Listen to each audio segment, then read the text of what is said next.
Hace muchos años, antes de que existieran los teléfonos celulares, solíamos usar unos dispositivos llamados buscapersonas, que llevábamos colgados en la cintura. Para quienes no los conocen, el funcionamiento era simple. Alguien te enviaba un número de teléfono y tú lo llamabas de vuelta cuando encontrabas un teléfono disponible. Yo trabajaba como técnico de guardia para una empresa en el campo audiovisual, así que mi buscador sonaba todo el tiempo. Como muchos que usaban buscapersonas en esa época, nuestros clientes sabían que si ponían 911 después de su número, eso significaba que la situación era urgente y había que devolver la llamada de inmediato. Cabe mencionar que no tenía nada que ver con los servicios de emergencia. Solo era un código para indicar que era algo importante. Aunque siempre estaba ocupado, casi nunca recibía códigos 911. Pero, una tarde de finales de octubre, estaba trabajando en Florida, viajando de Orlando a San Petersburgo por la Interestatal 4, cuando mi buscador sonó con un número que no reconocí, pero venía con un 911. Como era de esperarse, tomé la primera salida y me detuve en una especie de parada de camiones justo a las afueras de Plant City, buscando un teléfono público. No tardé más de 4 o 5 minutos en estacionarme, salir de mi camioneta y entrar al lugar. Le pedí cambio al dependiente y me dirigí a una pared donde había unos 6 o 7 teléfonos públicos. Puse algunas monedas y marqué el número que aparecía en mi buscador, omitiendo obviamente el código 911. El teléfono sonó varias veces, pero nadie contestó. Esto era extraño porque, como mencioné, ese era un código de emergencia, y generalmente significaba que algún dueño de un local con música en vivo estaba desesperado porque el equipo de sonido fallaba y necesitaba ayuda urgentemente. Me quedé pensando, ¿quién me pagaría con un código de emergencia y luego no contestaría? Fue entonces cuando escuché otro sonido de llamada, además del que tenía en mi oído. Me quité el auricular y me di cuenta de que 2 de los otros teléfonos al final de la pared también estaban sonando. No sé por qué, pero colgué el auricular del teléfono que estaba usando, convencido de que la persona que me necesitaba estaba llamando a otro de los teléfonos públicos, aunque eran 2 los que estaban sonando. Pero en cuanto colgué, dejaron de sonar. Entonces pensé que quizás era mi teléfono llamando a otro teléfono público y el otro sonó por casualidad. Esa era la única explicación lógica que se me ocurría. Pero lo raro apenas comenzaba. Me acerqué a uno de los otros teléfonos, levanté el auricular y revisé el número impreso sobre los botones. Y ahí lo vi. Era el mismo número que había aparecido en mi buscador. Tuve que revisar los números varias veces para asegurarme de que no estaba imaginando cosas.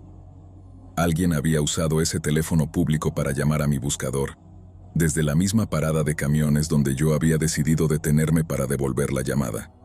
No había manera de que supieran que iba a hacer eso, ¿verdad? ¿Coincidencia? Tal vez, pero me dejó muy perturbado. Me acerqué al mostrador y le pregunté a la chica si había visto a alguien usar los teléfonos en los últimos 10 o 15 minutos. Ella me miró confundida y me dijo que yo era el único cliente en la tienda en la última hora. Le insistí, explicándole lo del número y la llamada desde el teléfono público, pero simplemente se encogió de hombros y me dijo que tal vez alguien lo había usado sin que ella lo notara. Era tarde, así que no la culpo por no estar muy atenta. La cosa ya estaba rara, pero lo peor estaba por venir. Me subí a mi camioneta, aún bastante desconcertado, y seguí conduciendo por la autopista. No había avanzado más de 10 minutos cuando vi algo horrible. Había ocurrido un accidente terrible, una pila de 7 autos involucrados, junto con un tráiler que transportaba chatarra. Había patrullas y ambulancias por todas partes, y varios cuerpos cubiertos con sábanas blancas manchadas de sangre. Reduje la velocidad por un momento para mirar, y en ese instante me di cuenta de algo escalofriante. Si no hubiera recibido ese mensaje, probablemente yo habría estado en ese accidente. El tiempo encajaba a la perfección, en la dirección a la que me dirigía. Nada de lo que pasó tenía sentido, pero al mismo tiempo, todo parecía tener demasiado sentido, si es que eso tiene algún sentido. Hasta el día de hoy, no tengo idea de quién me llamó desde ese teléfono público ni por qué. Puede que haya sido un número equivocado, un fallo técnico o alguna otra explicación perfectamente racional. No creo en lo sobrenatural, ni en el destino, y mucho menos en la explicación de mi madre, que decía que fue mi ángel guardián. Pero algo está claro: si no hubiera sido por esa llamada misteriosa, es muy probable que no estuviera aquí contando esta historia.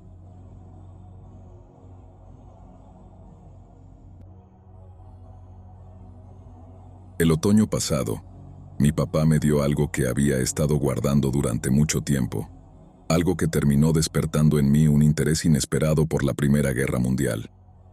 Era el 11 de noviembre, el día del armisticio, cuando mi papá entró en mi cuarto y me entregó un pequeño libro encuadernado en cuero, que parecía tener más de 100 años.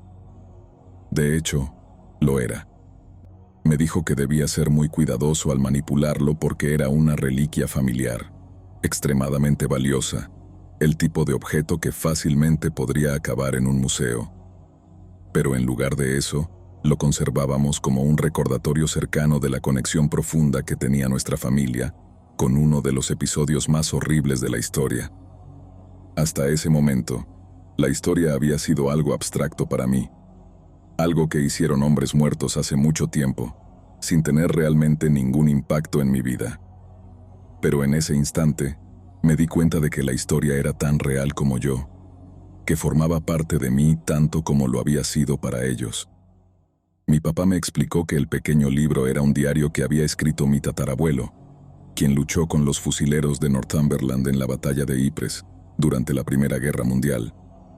Y como era el día del armisticio, pensó que era el momento perfecto para que yo lo leyera. Pero no era solo un relato de sus experiencias en la guerra.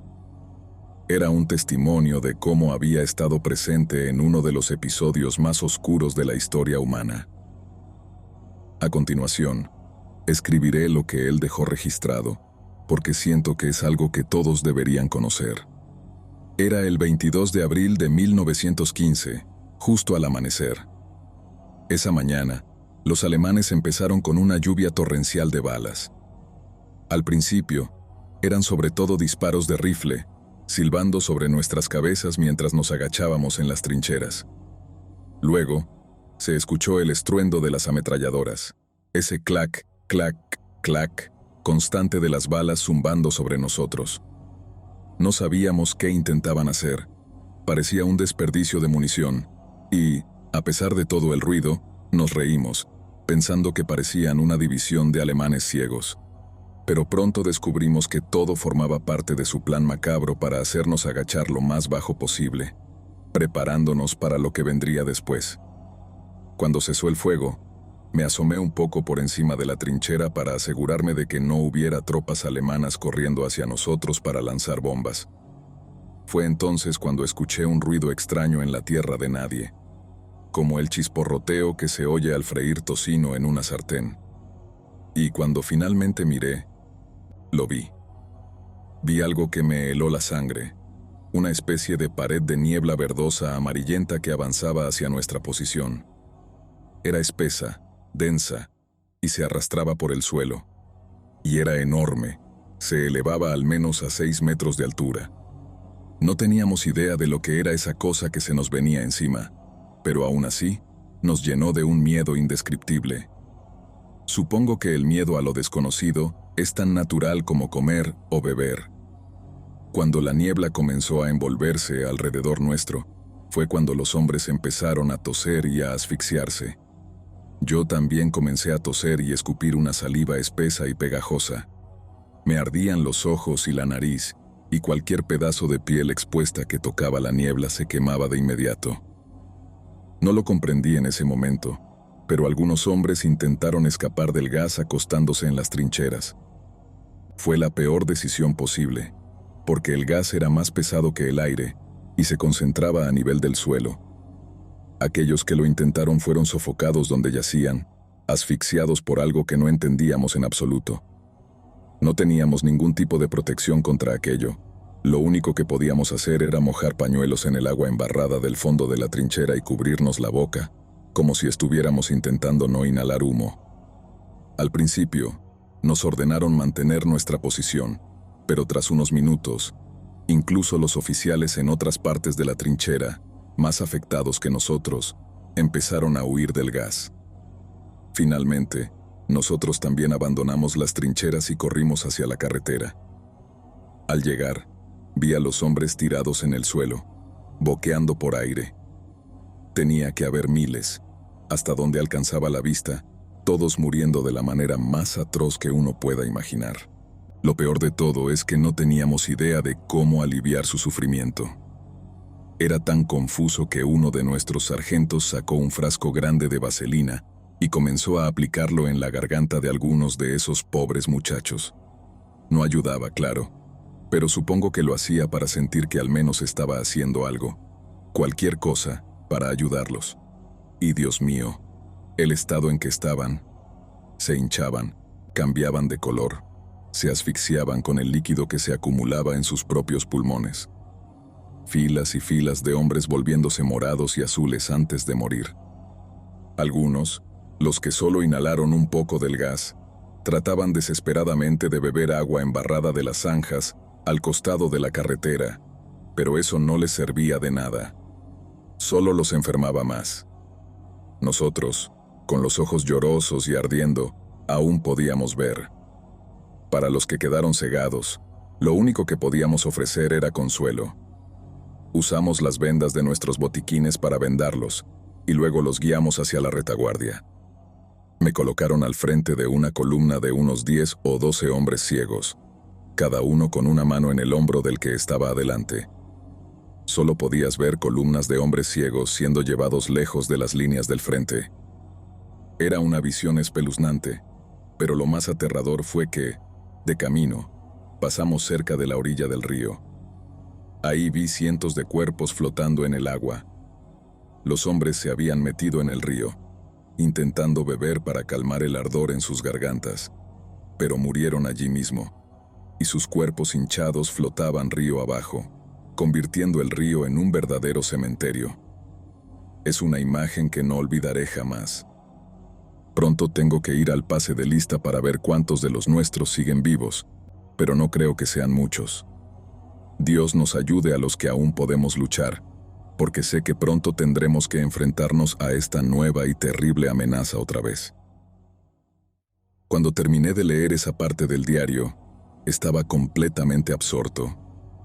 No tenía idea de que un miembro de mi familia había vivido algo tan espantoso, algo que creo que me habría vuelto loco de haber tenido que presenciarlo. Leer ese diario fue más aterrador que cualquier novela de Stephen King, porque sabía que era real. Sabía que aquel río de cuerpos había existido de verdad, y no era producto de la imaginación de algún escritor. Después de eso, no pude parar de leer sobre la Primera Guerra Mundial. Saber que mi tatarabuelo había sido parte de algo tan brutal hizo que todo ese horror cobrara vida para mí. Y aunque la mayor parte de lo que leí es puro terror, nada me perturbó tanto como ese primer ataque con gas.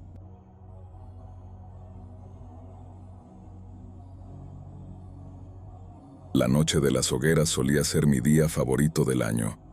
Digo, dejando a un lado la historia que lo rodea, que no había que amar de una festividad nacional centrada en quemar vivo a un tipo como castigo por un fallido intento de atentado.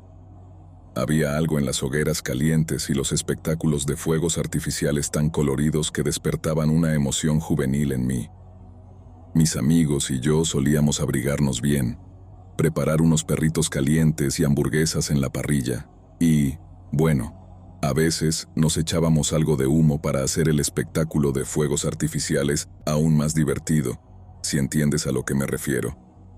Luego nos quedábamos alrededor de la hoguera, calentándonos mientras bajábamos latas de cerveza para conseguir otro tipo de calor, por decirlo de alguna manera. Pero hace algunos años, algo horrible e inesperado ocurrió. Algo que convirtió la época alrededor del 5 de noviembre en una época llena de malos recuerdos y pesadillas. Y lo peor es que, en gran parte, fue mi culpa. Era la mañana del 5 de noviembre de 2016 y estaba lloviendo a cántaros. Normalmente, cuando el clima pintaba mal, íbamos al campo donde siempre construíamos la hoguera y apilábamos madera vieja, muerta, y lo que encontráramos, luego la cubríamos con una lona. Así teníamos leña para la hoguera y nos asegurábamos de que la noche no fuera un completo desastre. Ese año, confiamos en el pronóstico del tiempo que, aunque prometía ser frío, no mencionaba lluvia. Supongo que fuimos unos ingenuos por creerlo, pero el caso es que no habíamos almacenado nada de leña. Así que estábamos en un aprieto, y la tradición anual de la hoguera corría peligro. Pero como la noche de las hogueras caía en sábado ese año, tuve suficiente tiempo para solucionarlo. Solo necesitaba llegar al campo lo más rápido posible con algunas herramientas para salvar la tradición que tanto apreciábamos. Llegué al campo por la tarde, con todo lo necesario en el maletero del coche. Llevaba una lona, un palé de madera rota para conseguir algo de yesca seca y una lata grande de gasolina. Saqué todo del maletero y me puse manos a la obra. Me llevó unas horas reunir suficiente madera para hacer una hoguera decente, pero la mayoría estaba demasiado mojada para ser útil. Ahí es donde la gasolina entraba en juego. De vez en cuando empapaba la madera con un poco, dejándola absorber lo más posible. Mi lógica era que, para cuando llegara la hora de encender la hoguera, la gasolina habría secado la madera lo suficiente como para mantener el fuego encendido toda la noche. Justo cuando empezaba a oscurecer, mandé un mensaje al grupo, a los de siempre, diciéndoles que había salvado el día y que la hoguera estaba lista. Me sentí como un héroe. Pasamos de pensar que la noche sería un fiasco a estar emocionados como nunca. Las hogueras que hacíamos todos los años eran algo más que diversión. A medida que crecimos, se convirtieron en una forma de mantenernos en contacto. El trabajo, las relaciones y las responsabilidades empezaban a ocupar el lugar de las tardes de cervezas en el pub, así que estas reuniones eran especiales. Al caer la noche, mis amigos empezaron a llegar, uno por uno, aparcando en la orilla del campo. Hubo abrazos, bromas, y ayudamos a descargar las parrillas desmontables de los maleteros, llevando neveras llenas de cerveza y comida al campo mientras las chaquetas impermeables nos protegían de la llovizna. Cuando la comida empezó a chisporrotear en la parrilla, lanzamos algunos fuegos artificiales. Había como una especie de competencia entre nosotros. Quien trajera el más espectacular ganaba el derecho de presumir el resto del año. Fue un gran espectáculo mientras devorábamos perritos calientes y mazorcas de maíz. Pero la emoción de los fuegos artificiales duró poco, y nuestra atención se centró en el gran montón de madera que había estado secándose en el centro del campo. Yo seguía a cargo de la parrilla, así que fueron dos de mis amigos los que se acercaron a la hoguera. La empaparon con el resto de la gasolina mientras otro repartía las cervezas. Entonces escuché las palabras fatídicas. ¿Listos? Vamos. Me giré justo a tiempo para ver a uno de ellos acercarse y tirar un pedazo de periódico en llamas al montón de madera. En un instante, se produjo un whoosh y un destello de llamas que me cegó por unos segundos. Instintivamente cubrí mis ojos, sintiendo el calor del fuego en mi cara, aunque estaba a buena distancia. Pero cuando los descubrí, no solo era la hoguera lo que estaba en llamas. Uno de mis amigos también estaba ardiendo. Fue una de las imágenes más horribles que he visto en mi vida. Mi amigo, convertido en una antorcha humana, corría mientras gritaba de dolor. Creo que estaba tan en pánico que no podía hacer el «detente», «cae» y «rueda». Simplemente trataba de huir de las llamas, sin darse cuenta de que era su ropa la que estaba en llamas. Uno de nosotros corrió hacia él y lo empujó contra la hierba mojada, gritándole que rodara para apagar el fuego. Me quedé mirando, paralizado, viendo cómo el cuerpo de mi amigo humeaba, hasta que los gritos de «llama a una maldita ambulancia» me hicieron reaccionar y sacar el móvil. Lo segundo peor de aquella noche fue intentar que una ambulancia llegara hasta un campo en medio de la nada. Estábamos en una zona bastante aislada, y les tomó mucho más tiempo del ideal llegar. Mientras tanto, mi amigo estaba cubierto de quemaduras de pies a cabeza y sufriendo un dolor inimaginable. No creo que jamás me hubiera perdonado si hubiera muerto por las quemaduras, pero la verdad es que tampoco me he perdonado, incluso con él habiendo sobrevivido. Su cuerpo es ahora un mapa de cicatrices, a pesar de todos los injertos de piel que le hicieron durante los 18 meses de recuperación que siguieron. Por lo que entendí, no fue tanto la cantidad de gasolina lo que causó la explosión de llamas, sino los vapores que se habían concentrado en el centro de la hoguera. Cuando una llama los alcanzó, actuaron como una bomba, expandiendo el calor y las llamas a quien estuviera cerca. Desgraciadamente para mi amigo, su ropa impermeable no era resistente al fuego, y se prendió como una vela. Él dice que no fue culpa de nadie, que incluso se culpa a sí mismo por estar tan cerca de la hoguera. Pero yo sé de quién fue la culpa. Fue mía. Claramente, fue mi culpa que haya sufrido esas heridas que le cambiaron la vida, y nunca me lo he perdonado, por más que él intente convencerme de lo contrario. Así que, como dije, esa noche que tanto amaba, ahora es algo que temo. Porque cada año, sin falta, los recuerdos de esa noche me abruman y me hunden en una profunda depresión. Apenas puedo salir de casa en esa época porque, sin excepción, ver una hoguera o escuchar fuegos artificiales me trae los recuerdos más vívidos de esa noche. Incluso el olor de la madera quemándose me provoca temblores. Así que por favor, ten mucho, mucho cuidado con tus hogueras este año y todos los años. Lo que empieza como un poco de diversión puede convertirse en una pesadilla que te persigue por el resto de tu vida.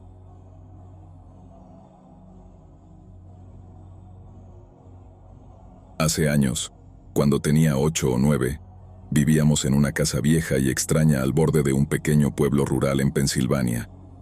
Era una de esas casas enormes que te hacen sentir como si siempre hubiera alguien más ahí, incluso cuando estás solo.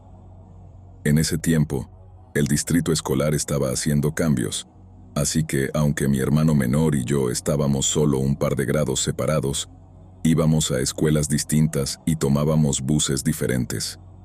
Esto significaba que yo siempre era el último en salir de la casa por las mañanas, pero el primero en volver por las tardes, ya que mi escuela estaba más cerca que la suya. Como era el último en irme, tenía la responsabilidad de asegurarme de que todas las luces estuvieran apagadas y que las puertas quedaran bien cerradas antes de salir. Un día, me di cuenta de que la luz del sótano estaba encendida y la puerta abierta. Me aseguré de apagarla y cerrar la puerta con llave antes de irme a la escuela. Pero cuando volví esa tarde, noté que la luz del sótano estaba encendida de nuevo y la puerta estaba abierta otra vez. Recuerdo haber pensado que estaba perdiendo la cabeza, que tal vez solo lo había imaginado. Tenía sentido. Después de todo, muchas mañanas salía de casa medio dormido, especialmente después de quedarme despierto hasta tarde jugando videojuegos. Así que volví a apagar la luz y cerrar la puerta. Lo que me heló la sangre fue lo que vi cuando me acerqué a la puerta del sótano. Desde arriba, mirando hacia las escaleras, vi una figura grande y sombría, de un hombre, de pie al fondo del sótano. Entré en pánico. Cerré la puerta de golpe, empujé un mueble contra ella y salí corriendo hacia mi habitación donde me escondí. No le conté a nadie durante meses porque, en mi cabeza de niño, estaba convencido de que había visto un fantasma, y no pensé que nadie me creería. Era la época de Halloween, y yo siempre había creído firmemente en lo paranormal. Estaba seguro de que lo que había visto no era de este mundo. Pero, unos 6 meses después, mis padres comenzaron a notar que faltaban cosas en la casa. Al principio nos culparon a mí y a mi hermano, pero tras jurar que no habíamos sido nosotros, decidieron que algo raro estaba pasando. Una tarde, caminamos por la casa con linternas, tratando de descubrir cómo alguien podría haber entrado sin romper nada. Finalmente, descubrimos que la cosa que había visto en el sótano no era un fantasma. Era un hombre real. Había estado entrando por un pequeño agujero en el exterior de la casa, arrastrándose por un espacio angosto y saliendo por el sótano. Darme cuenta de que había estado solo en la casa con él en más de una ocasión fue una de las cosas más aterradoras que me han pasado en la vida. Después de eso, dejé de creer en fantasmas.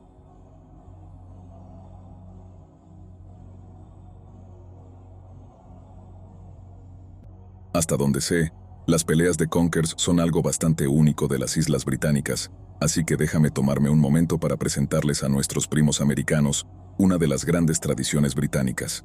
Los conkers es un juego tradicional que se juega con las semillas de los castaños de Indias, también conocidos como árboles de conker. Cada otoño, los niños por todo el Reino Unido salen a recolectar conkers, buscando siempre los más grandes y duros.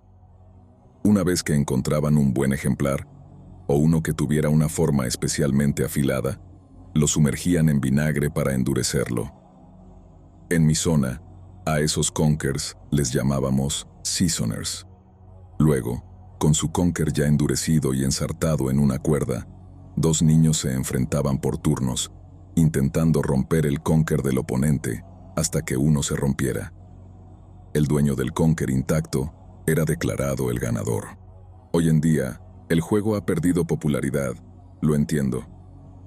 Ya no hace falta soportar el frío y la lluvia otoñal cuando puedes quedarte en casa y retar a tus amigos en el FIFA. Pero en mi infancia, los conkers eran muy populares, y aunque la mayoría lo veía como un juego inocente, yo no podría decir que fuera completamente inofensivo. De hecho, una pelea de conkers terminó siendo uno de los eventos más aterradores de mi vida. Sé que suena exagerado, pero ya verás a qué me refiero. Todo empezó cuando gané una pelea de conkers en la escuela contra un chico que tenía un conker invicto. Había un gran revuelo en torno a su conker, como si fuera el más fuerte de todos, y solo un verdadero monstruo de conker podría derrotarlo. Por suerte, encontré un conker con una forma extraña, con un borde afilado, casi en forma de pirámide. Resultó ser la forma ideal para romper conkers más grandes y redondos. Endurecí el mío, lo llevé a la escuela y lo reté a una pelea. En cuanto se corrió la voz de que lo había retado, todo el mundo estaba emocionado.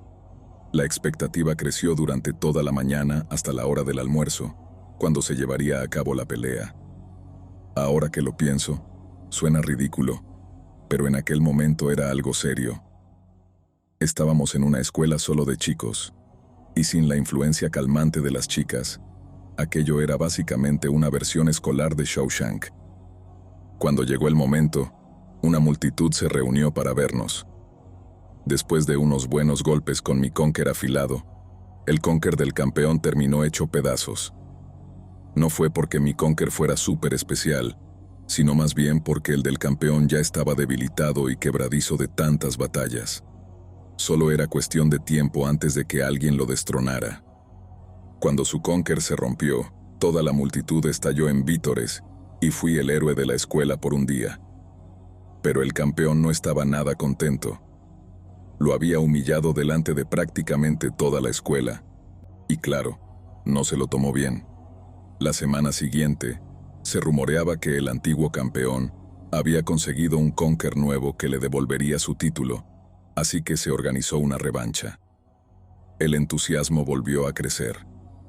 Sin embargo, cuando llegó el día de la pelea, me di cuenta de que el chico no estaba tan interesado en romper mi conker como en destrozar mis nudillos. Por lo general, los golpes se daban en un arco diagonal, para evitar golpear las manos del oponente. Pero su primer golpe fue casi vertical, y su conker se estrelló contra el dorso de mi mano con tanta fuerza que grité de dolor. La multitud soltó un gemido colectivo, y aunque el campeón aseguró que había sido un accidente, la sonrisa en su cara me hizo saber que no lo era. Me dio algunos golpes de cortesía, como para hacer ver que iba en serio, y luego apuntó de nuevo directamente a mi mano. El golpe fue tan fuerte que tuve que contener las lágrimas, pero claro, llorar en una escuela de chicos sería peor que la muerte. Mi mano temblaba cuando le advertí. Golpea mi mano otra vez, y habrá problemas. La multitud emitió un sonido expectante, sabiendo que se avecinaba violencia. Es gracioso pensarlo ahora, pero en aquel momento solo me llenaba de rabia. El campeón repitió su estrategia. Algunos golpes suaves, y luego otro golpe brutal directo a mi mano. El dolor fue insoportable, tanto que pensé que me había roto un dedo, y entonces perdí el control. Esperé hasta que estuviera listo para recibir mi próximo golpe, y en lugar de golpear su conker, lancé un golpe directo a su cara. Mi conker impactó en el costado de su cabeza con un sonido que resonó en todo el patio de recreo, y la multitud soltó un gemido colectivo de empatía. Pensé que solo le había dado una lección, que le había mostrado lo que dolía, pero para mi horror, vi cómo sus ojos rodaban en sus órbitas antes de desplomarse contra el suelo. El estómago se me cayó al ver un pequeño charco de sangre formarse a su lado. Le había abierto la cara cerca del ojo, donde el hueso está más cerca de la piel, y sus ojos. Dios mío, solo se veían las partes blancas, como si su alma hubiera abandonado su cuerpo. Los chicos empezaron a gritar y a correr en todas direcciones. Debí quedarme a ayudarlo, pero me dio tanto miedo lo que había hecho, que salí corriendo. Era una reacción instintiva. Era un niño, un idiota que no sabía cómo lidiar con lo que acababa de pasar. Realmente pensé que lo había matado, que mi golpe lo había matado al instante, y que acabaría en prisión por el resto de mi vida. Estaba tan asustado que corrí hasta mi casa, sin parar ni un segundo, pero ni siquiera quería llegar a casa. Sabía que la policía me buscaría ahí. Acabé escondido en un parque cerca de mi casa, metido entre unos arbustos, imaginando todas las cosas que nunca haría porque me pasarían la vida encerrado. Llovió durante 2 horas seguidas, empapándome el uniforme de la escuela. Al final, no tuve más remedio que volver. Tenía hambre, frío, y sabía que no podía pasar la noche en un arbusto. Cuando finalmente llegué a casa, vi un coche de policía aparcado frente a mi casa, y con lágrimas en los ojos, caminé hasta la puerta. Mi madre fue quien me abrió, y lo peor de todo fue que no parecía enojada, sino fría, como si ya hubiera aceptado que su hijo era un asesino. Entré en la cocina, donde mi padre y un par de policías me esperaban. Me dijeron que sabían que había habido una pelea en la escuela y que otro chico había salido herido. Yo me derrumbé. Les conté todo, que no había querido matarlo, solo lastimarlo porque él me había hecho daño a mí, y que lo sentía muchísimo. Pero cuando terminé de hablar, vi que todos me miraban con una expresión de desconcierto. Uno de los policías me dijo que el chico no estaba muerto, que había salido del hospital poco antes, con solo unos puntos y una conmoción cerebral. No me lo podía creer. El alivio que sentí fue tan grande que me puse a llorar. Al final, los padres del chico decidieron no presentar cargos. Sabían que solo había sido una pelea de patio que salió mal. Sin embargo, eso no evitó que la escuela tomara medidas, y me expulsaron de St. Margaret's CFE High School. Y aunque dolió dejar a mis amigos, la verdad es que no fue lo peor que me pudo haber pasado. No quería volver a ese lugar donde pensé que había cometido un asesinato. Aún hoy, cada otoño, cuando los conkers empiezan a caer, no puedo evitar recordar aquellos ojos blancos y el miedo que me recorrió el cuerpo al pensar que lo había matado. Y siempre, siempre le doy gracias a Dios de que viviera.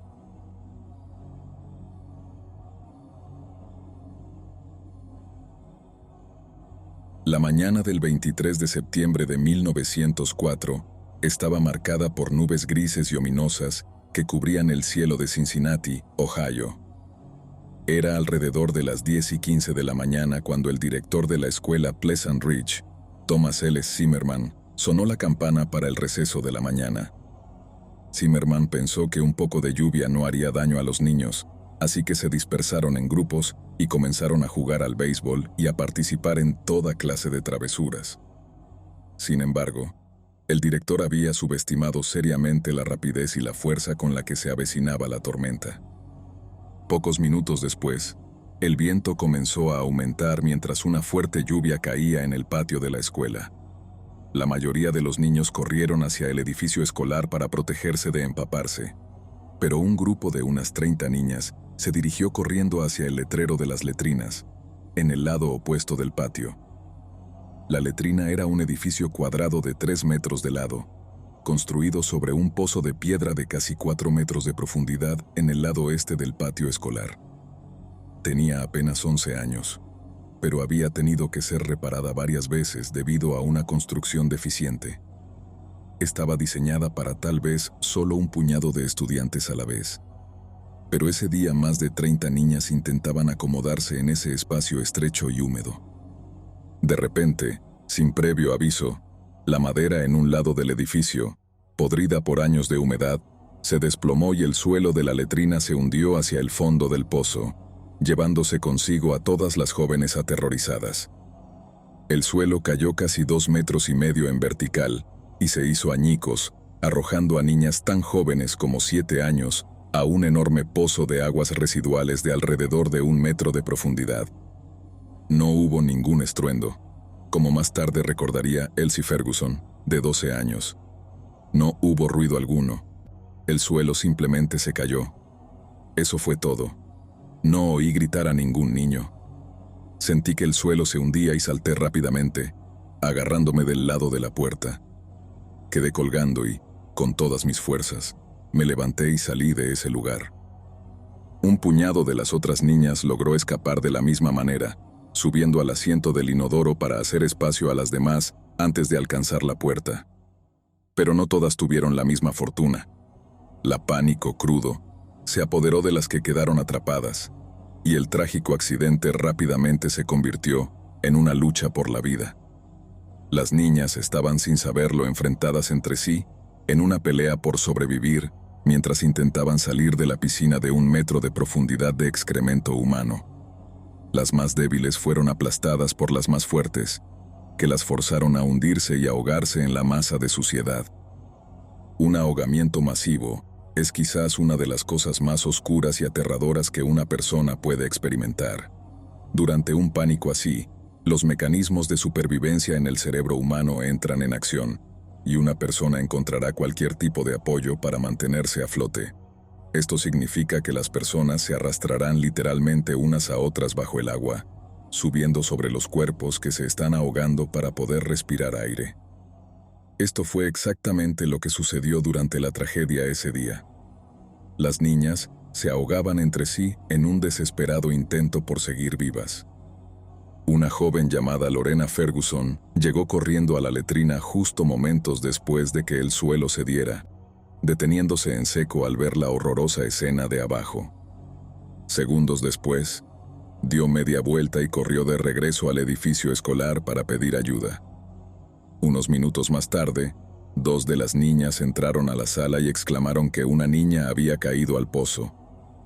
El director Zimmerman más tarde le diría a un periódico local: "No me di cuenta de la terrible calamidad que nos había sobrevenido, pero corrí en dirección al edificio. En el camino encontré a varios otros que gritaban descontroladamente a voz en cuello, y pasó un tiempo antes de que uno de ellos pudiera componer su voz lo suficiente como para explicar lo que había sucedido. Otra joven corrió a uno de los salones de la escuela secundaria, que aún estaba en sesión, y alertó a uno de los profesores sobre el colapso de la letrina. Luego ella y 4 chicos de la secundaria se lanzaron hacia la letrina, llegando aproximadamente al mismo tiempo que el director Zimmerman. Pero nada pudo haberlos preparado para lo que estaban a punto de descubrir. La vista de las aterrorizadas jóvenes tratando de escalar las paredes de la letrina colapsada, cubiertas de excremento humano, era casi insoportable. Otras más abajo estaban nadando literalmente en una mezcla de heces viejas, luchando por mantener la cabeza por encima de la masa de suciedad. La escena por sí sola era bastante mala, pero la cacofonía de gritos era casi ensordecedora. Todas las niñas chillaban a todo pulmón, sus gritos intercalados con sonidos de arcadas y vómitos. 2 jóvenes estaban en la iglesia presbiteriana, al otro lado de la calle, con algunos otros cuando escucharon los gritos aterrados de las niñas que corrían lejos de la letrina bajo la lluvia torrencial. Al salir de la iglesia para ver qué estaba pasando, comenzaron a escuchar los gritos apagados de las chicas atrapadas en el pozo debajo de la letrina. Oyeron los gritos desesperados de «¡Mamá! ¡Papá! ¡Ayúdennos!».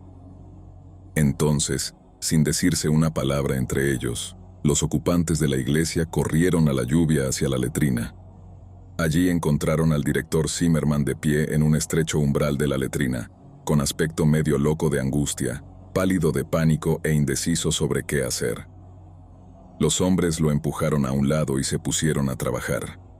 Comenzaron a llamar a cualquier persona cercana para que buscara cuerdas y escaleras, cualquier cosa que pudiera ayudarles a sacar a las niñas del montón de desechos humanos. El propio Zimmerman se dejó caer al suelo cerca de la entrada abierta, intentando lo mejor que podía alcanzar a algunas de las niñas con solo su brazo, pero era imposible. Estaban demasiado lejos. Algunos de los hombres que corrieron a ayudar lo agarraron de las piernas y lo bajaron más al interior del pozo. Esto le ayudó a rescatar a 3 de las niñas antes de que llegara siquiera el equipo de rescate y, probablemente, le salvó a ese hombre una vida entera de culpa en el proceso, dado que había entrado en pánico de manera tan terrible en las etapas iniciales del intento de rescate. Especialmente considerando que las escaleras que llevaron a la escuela eran demasiado cortas y las cuerdas traídas no eran más que tendederos, que se rompían inútilmente mientras las niñas intentaban subir por ellas. «Estuve esperando una escalera más larga», dijo Zimmerman más tarde. «Rogué a las niñas que estuvieran calladas y fueran valientes, y que las rescataría. Algunas de las niñas mayores siguieron sus órdenes y trataron de calmar a las más jóvenes, pero no hubo caso. El pánico se había apoderado de ellas por completo. Las escaleras y las cuerdas fallaron repetidamente, y los rescatistas se vieron obligados a repensar su estrategia. Con ingenio, uno de los hombres subió al campanario de la iglesia cercana y desenrolló la cuerda de la campana. Esto resultó ser una herramienta mucho más efectiva y ayudó a salvar las vidas de otras 2 niñas.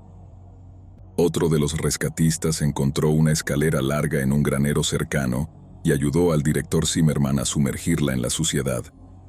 No era lo suficientemente larga para llegar desde el fondo del pozo, pero sí lo era para que Zimmerman y algunos de los otros hombres pudieran descender y levantar a las niñas.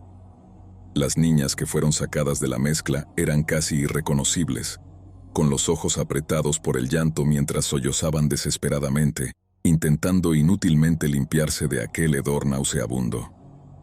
«La lucha allá abajo fue terrible», dijo una sobreviviente llamada Hazel Señor, tras el desastre. «Mientras pudiera salir del agua y tomar un poco de aire, me sentía segura de ser salvada.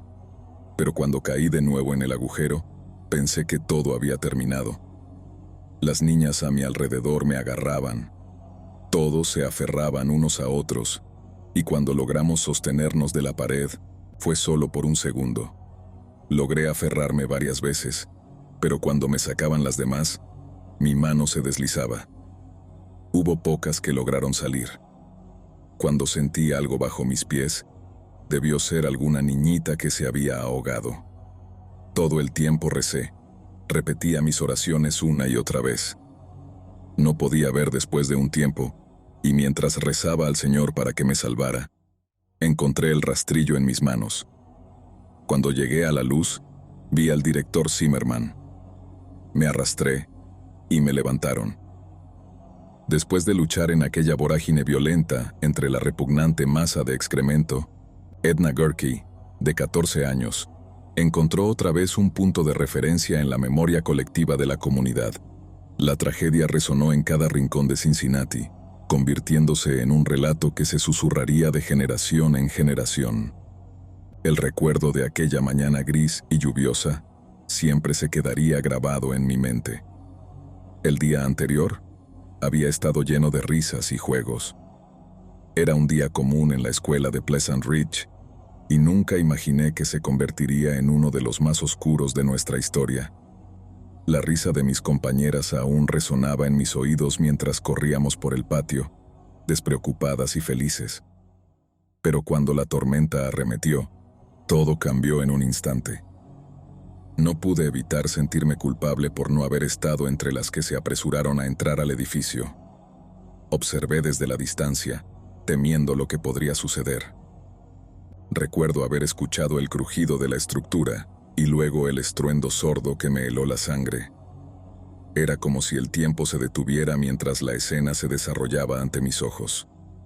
Mi corazón se aceleró al ver a mis amigas caer en esa trampa mortal.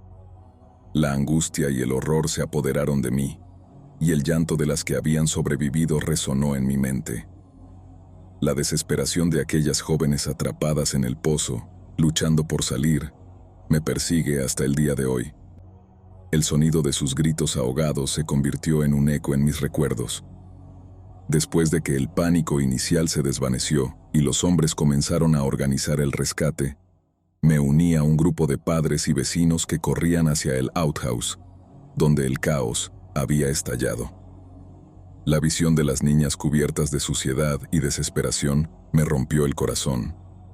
No podía comprender cómo algo tan horrible podía suceder en un lugar donde una vez había reído y jugado con mis amigas.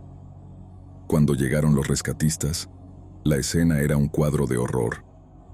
Recuerdo a los hombres gritando instrucciones, tratando de calmar a las niñas atrapadas mientras otros corrían a buscar ayuda.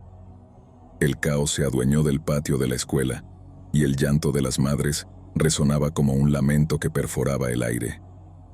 Las lágrimas brotaban de mis ojos al ver a mis compañeras siendo sacadas del pozo, algunas ya desvanecidas y otras luchando por recuperar la calma. A medida que pasaban las horas, la angustia solo aumentaba. La noticia de la tragedia se propagó rápidamente por la ciudad. La gente corría hacia la escuela, y la multitud se agolpaba a nuestro alrededor, ansiosa por saber si sus hijas estaban entre las atrapadas. Los gritos de desesperación y los murmullos de preocupación llenaban el aire. Sentía que mi corazón se partía cada vez que un padre buscaba a su hija, esperando con ansias un rayo de esperanza. El tiempo se volvió difuso. El caos se convirtió en un mar de confusión y miedo. Las noticias comenzaron a llegar sobre las víctimas. Cada nombre mencionado era un puñal en el corazón de quienes conocíamos a esas niñas. La tragedia había arrasado con la inocencia de nuestra infancia, dejando a su paso un rastro de dolor que nunca podría borrarse. El día del funeral fue un espectáculo desgarrador. Las campanas de la iglesia sonaban sin cesar, una melodía lúgubre que marcaba el tiempo de nuestra pena. Las calles estaban llenas de personas vestidas de negro, y el aire estaba impregnado de un profundo sentimiento de pérdida. Mis amigas y yo, ataviadas de blanco, llevamos flores para honrar a nuestras compañeras. Sin embargo, el peso de la tristeza era tan abrumador que no pudimos continuar. El dolor que compartíamos era palpable, y la compasión de la comunidad se hizo evidente en cada rostro que nos rodeaba. Las lágrimas de la madre de Emma, la primera víctima, caían sobre el pequeño ataúd, y el lamento de la multitud se transformó en un grito colectivo. La desesperación, el dolor y la tristeza se entrelazaban en una sinfonía de duelo. En ese momento, comprendí que nada podría devolvernos lo que habíamos perdido. Las risas, los sueños y la inocencia de aquellas niñas se habían apagado, dejando un vacío que nunca podría ser llenado. Desde aquel fatídico día, cada vez que las nubes grises cubren el cielo, un escalofrío recorre mi espalda. Siempre recordaré a mis amigas, a esas valientes jóvenes que lucharon por sobrevivir en medio de la oscuridad. La tragedia de Pleasant Ridge dejó una marca indeleble en mi corazón, recordándome lo frágil que es la vida y lo rápido que puede cambiar todo. Así, la historia de aquel día se convirtió en una leyenda, un recordatorio de la fragilidad de la vida y la fuerza del amor comunitario en tiempos de crisis. Aunque las cicatrices del pasado nunca desaparecerán, siempre llevaré en mi corazón el recuerdo de esas niñas y la lucha que enfrentaron. Sus nombres, sus risas y su espíritu vivirán eternamente en la memoria de quienes los amamos.